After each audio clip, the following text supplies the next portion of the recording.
Saat ada kesempatan, Tuhan menyampaikan pesan yang isinya, Presiden Prabowo minta waktu ketemu. Saya adalah orang yang meyakini bahwa Prabowo sudah bertemu dengan Megawati dan secara diam-diam Aku mikir ki yang gawe-gawe senario ki, maaf, 1000 maaf, bodoh. Karena saya yakin pilihan saya Pak Ganjar sama Pak Mahfud itu bakalan menang. Kok bisa kalah ya? Udah gitu, kok nomor 3 lagi, gila saya bilang. Ini rekayasa dari mana nih? Ada satu momen yang menarik ketika sebelum acara HUT PDIP dilangsungkan, ketika Ibu Megawati bercengkrama dengan orang-orang partai, Ibu Puan Maharani mendekati dan sedikit berbisik.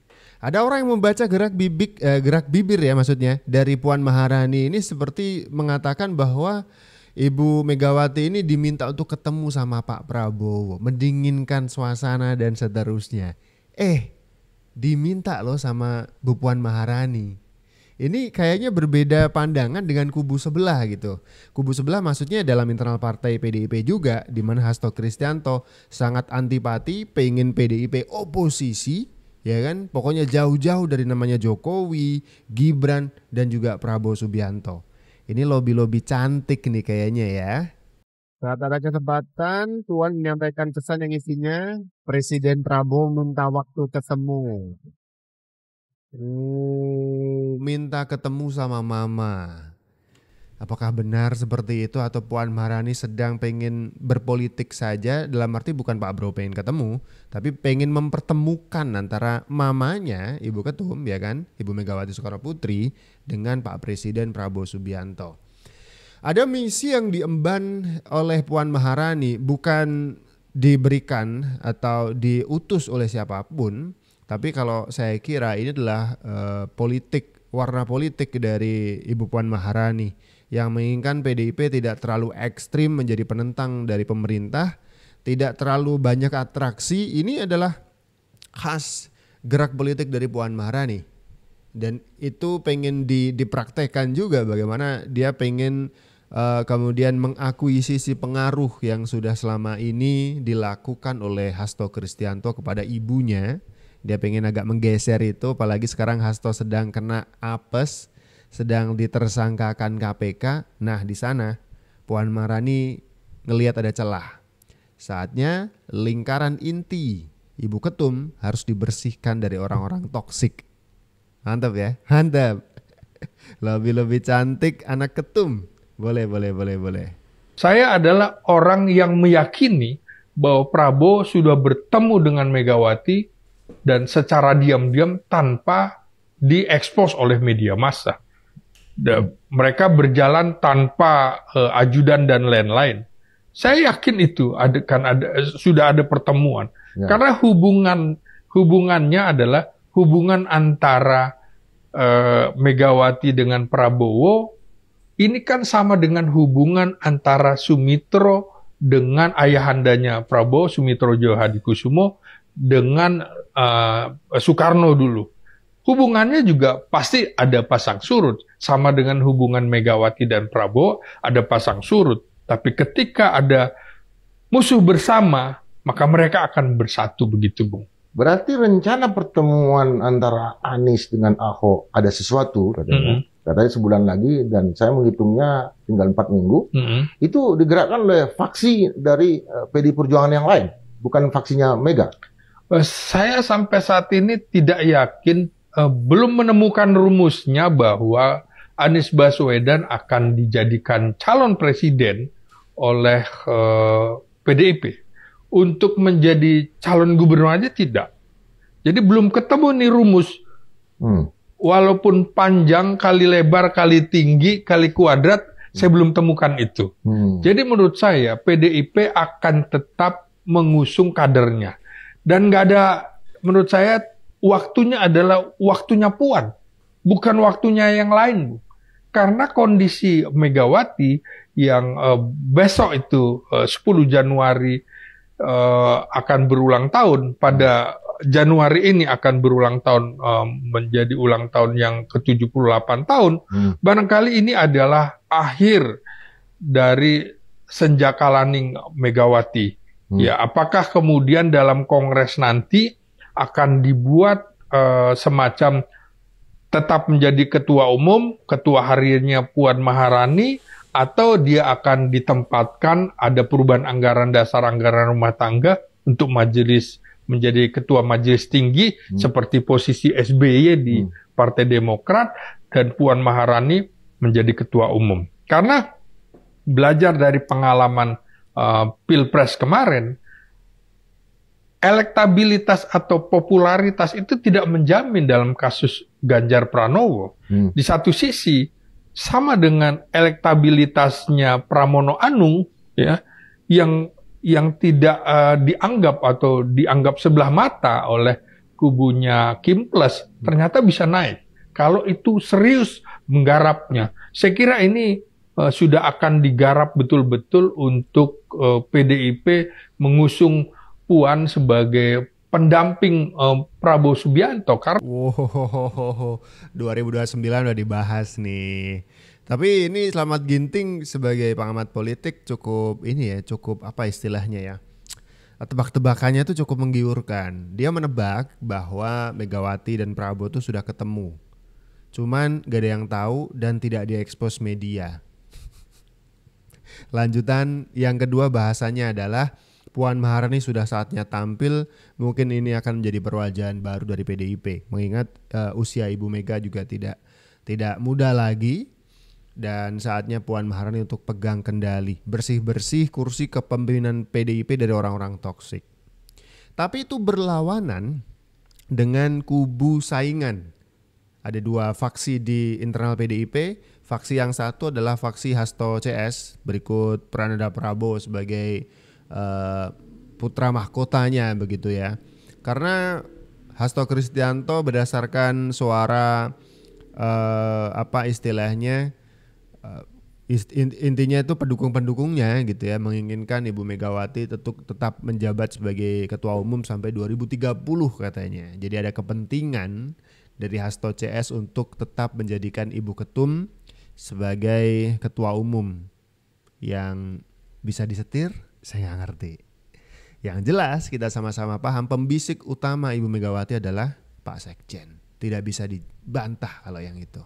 Lah saya bilang kan, duh, Mas Bowo, iki aku tak ngomong yo, rungokke.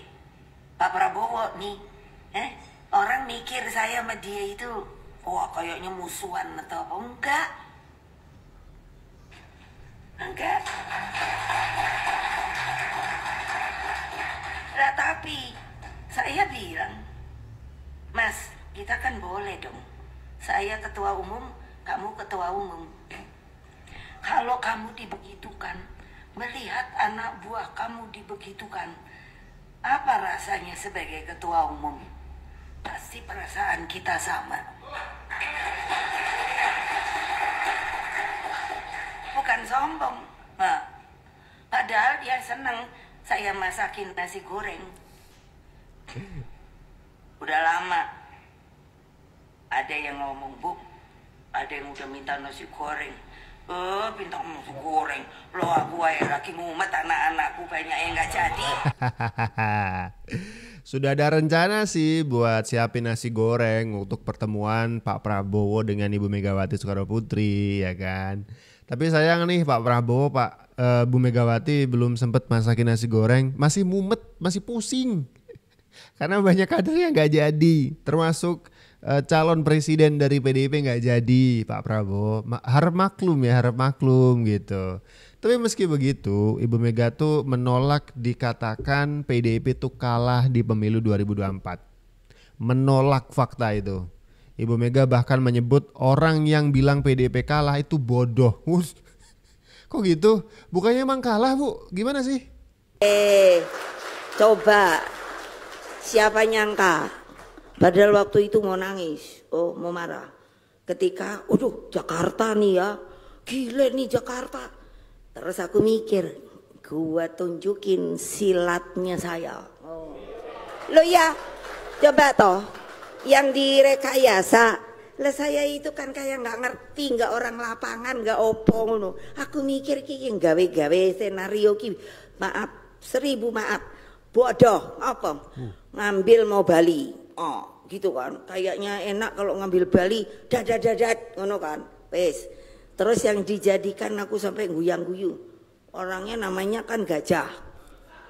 Wakilnya itu dulu dari Buleleng. Aku tuh kenal semua loh. Menolak untuk dibilang kalah Ibu Megawati, bahkan mengatakan orang-orang yang bilang PDIP itu kalah adalah orang yang bodoh katanya. Saya cuman bilang tuh orang pengecut, gitu aja, gampang kok. Sampai waktu saya sering disuruh ikut konferensi kan, saya sendiri jadi pusing.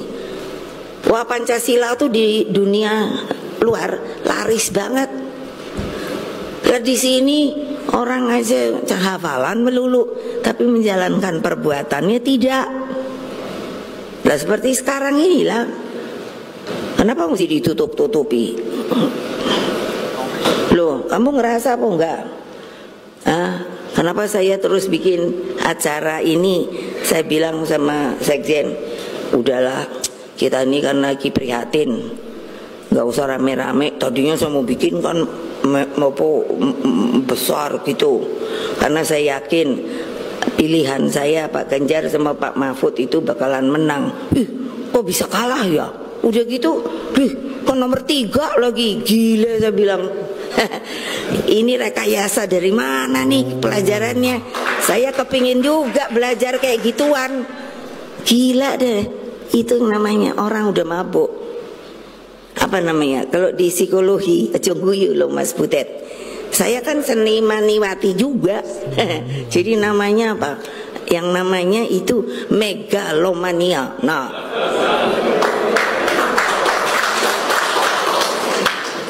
sampai pusing saya suruh membuat pidato membangun tata dunia baru. Waduh.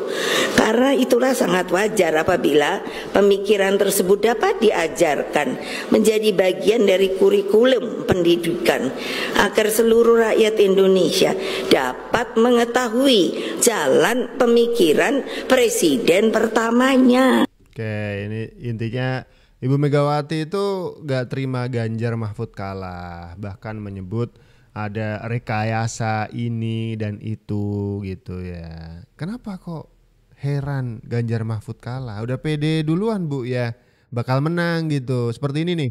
Kemarin beberapa waktu lalu tuh saya komunikasi dengan Mas Ganjar, saya bilang, Mas kayaknya sudah harus jahit jas nih. Udah siap-siap pelantikan aja deh gitu loh. Artinya bahwa kita terlalu yakin, kita melihat peluang yang sangat besar untuk menang satu putaran. Jadi 20 Oktober nanti Pak Ganjar akan dilantik. Sama nih kayak Adiana Pitupulu. Ibu Megawati terlalu yakin aja. Dan karena jatuhnya itu 16% dengan angka yang sangat memalukan, jadinya sakit hatinya itu kayak terobati gitu ya. Susah diobati. Makanya ketika kalah, lu kok kalah? Harus itu menang. Ya malah bukan cuman kalah, kalahnya itu telak begitu kan. Keterlibatan Badan Intelijen Negara atau BIN dalam operasi politik pemenangan Ganjar Mahfud adalah fakta yang tidak bisa diabaikan. Kepala BIN Budi Gunawan tunduk kepada PDIP tanpa rasa malu. Kepala BIN yakni Budi Gunawan ternyata banyak berhutang budi kepada Ketum PDIP Megawati Soekarno Putri. Karir Budi Gunawan terus melesat sebagai jenderal termuda sejak dirinya bertugas sebagai mantan ajudan Megawati saat menjabat wakil presiden dan presiden pada 1999 hingga 2004. Oh, apakah ini yang membuat Ibu Megawati agak kecewa dan kaget kenapa Ganjar Mahfud kalah? Karena ada isu bahwa pemenangan Pilpres Gama di 2024 itu dibantu oleh aparatur negara. Jadi mungkin kalimat lengkapnya adalah, kan udah dibantu sama BIN, kok tetap kalah? Mungkin gitu ya maksudnya. Jadi agak, loh kok bisa, bantuan tuh udah maksimal loh ya kan. Badan intelijen udah dibantu juga nih, kok bisa kalah 16% apalagi ya kan. Kalau saya jadi Ibu Mega, saya juga bakal penasaran kok bisa kalah.